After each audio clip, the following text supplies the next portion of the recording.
আসসালামু আলাইকুম। আজকে আমরা আলোচনা করব একাদশ ও দ্বাদশ শ্রেণী বা নবম ও দশম শ্রেণীর জন্য খুব গুরুত্বপূর্ণ একটি টপিক। টপিকটি হচ্ছে আমাদের হৃৎপিণ্ডের মাধ্যমে রক্ত সংবহন তন্ত্র। তাহলে টপিকটি কি? টপিকটি হচ্ছে আমাদের হৃৎপিণ্ডের মাধ্যমে রক্ত সংবহন তন্ত্র। এই টপিক থেকে প্রতি বছর আমাদের নবম ও দশম শ্রেণীর একটি সৃজনশীল আসে, যে হার্টের চিত্রাঙ্কন করে তা বর্ণনা করার জন্য, বা অ্যাডমিশন টাইমে আমরা দেখি যে যারা মেডিকেল প্রিপারেশান নেয় বা ভার্সিটির প্রিপারেশান নেয়, তাদেরও এখান থেকে একটি গুরুত্বপূর্ণ প্রশ্ন এসে থাকে। তো আজকের ক্লাসে আমি সেই টপিকটি ক্লিয়ার করার চেষ্টা করব। আচ্ছা, আমি যে সর্বপ্রথম একটি হৃৎপিণ্ড আঁকছি।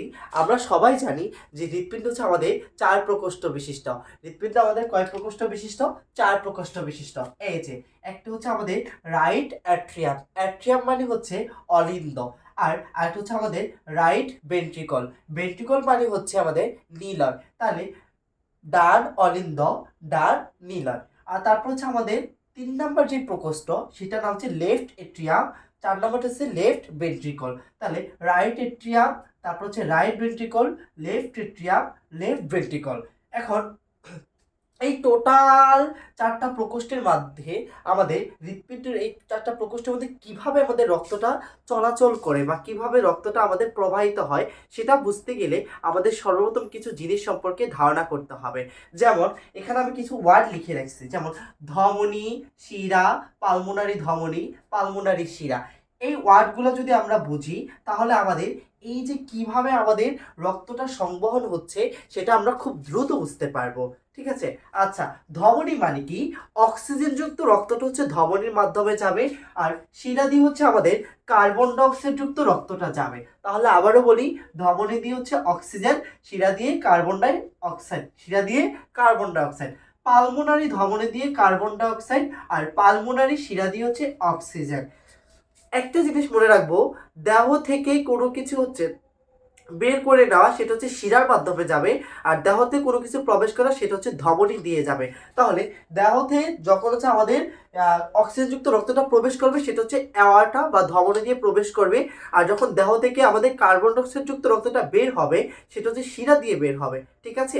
এই জন্য আমরা বলছি, শুধু ব্যতিক্রম হচ্ছে পালমোনারি ধমনী দিয়ে কার্বন ডাইঅক্সাইড, আর পালমোনারি শিরা দিয়ে হচ্ছে অক্সিজেন।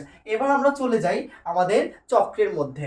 দেখো, দেহ থেকে আমাদের সর্বপ্রথম কার্বন ডাইঅক্সাইড যুক্ত রক্ত, দেহ থেকে আমাদের সর্বপ্রথম কার্বন ডাইঅক্সাইড যুক্ত কোথায় চলে আসবে? রাইট অ্যাট্রিয়ামে। তারপর রাইট অ্যাট্রিয়াম থেকে কোথায় চলে আসবে? রাইট ভেন্ট্রিকলে। কোথায় চলে আসবে? রাইট ভেন্ট্রিকলে। এখন আমাদের একটা কথা হচ্ছে যে যখন রাইট অ্যাট্রিয়াম থেকে রাইট ভেন্ট্রিকলে রক্তটা চলে আসবে, কি বলেছি? যখন রাইট অ্যাট্রিয়াম থেকে রাইট ভেন্ট্রিকলে রক্তটা চলে আসবে, তখন এই রাইট ভেন্ট্রিকল থেকে যেন রাইট এটিএমে পুনরায় রক্তটা যেতে না পারে, সেজন্য আমাদের বাধা দেয় কপাটিকা। কে বাধা দেয়? কপাটিকা। ঠিক আছে? কপাটিকা হচ্ছে আমাদের বাধা দেয়। এই কপাটিকার কাজ হচ্ছে যাতে রক্তটা রাইট ভেন্ট্রিকল থেকে রাইট এট্রিয়ামে পুনরায় যেতে না পারে। আচ্ছা, এবার রক্তটা যখন রাইট ভেন্ট্রিকলে চলে আসছে, তখন আমাদের কি করবে?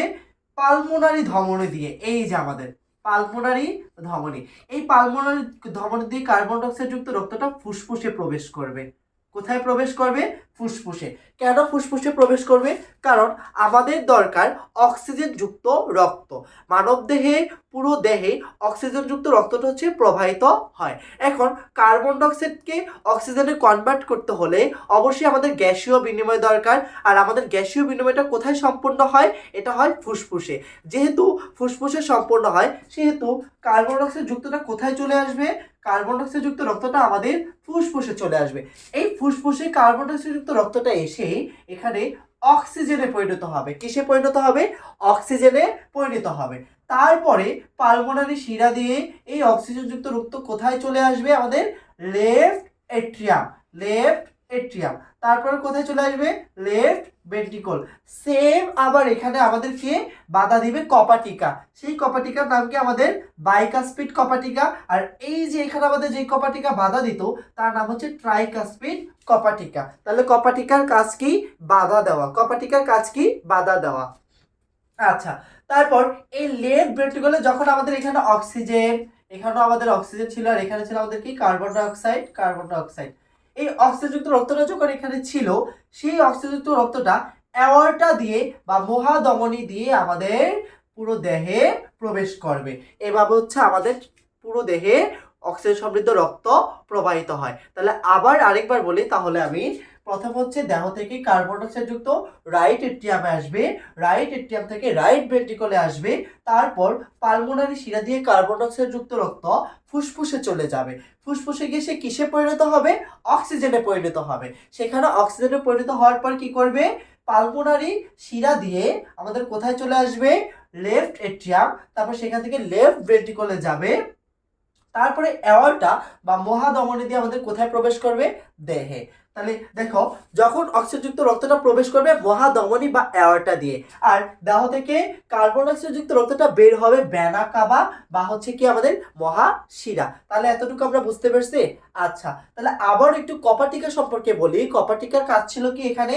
এই চক্রে কপাটিকার কাজ হচ্ছে যাতে একটা প্রকোষ্ঠ থেকে আরেকটা প্রকোষ্ঠে যখন রক্ত প্রবেশ করবে তখন যাতে রক্তটা পুনরায় আবার ওই প্রকোষ্ঠে যেতে না পারে, এর জন্য বাধা হিসাবে কাজ করা। তাহলে আমরা হৃৎপিণ্ডে কিছু কপাটিকা দেখতে পাই, যেমন থিবোসিয়ান কপাটিকা, ইউস্টেশিয়ান কপাটিকা। কি কি দেখতে পাইছি আমরা? দেখো, থিবোসিয়ান কপাটিকা, ইউস্টেশিয়ান কপাটিকা, ট্রাইকাসপিড কপাটিকা, বাইকাসপিড কপাটিকা, আর তারপর হচ্ছে দেখছি পালমোনারি সেমিলুনারি কপাটিকা, আর এটা হচ্ছে অ্যাওয়ার্টিক সেমিনুলার কপাটিকা। কি বলেছি?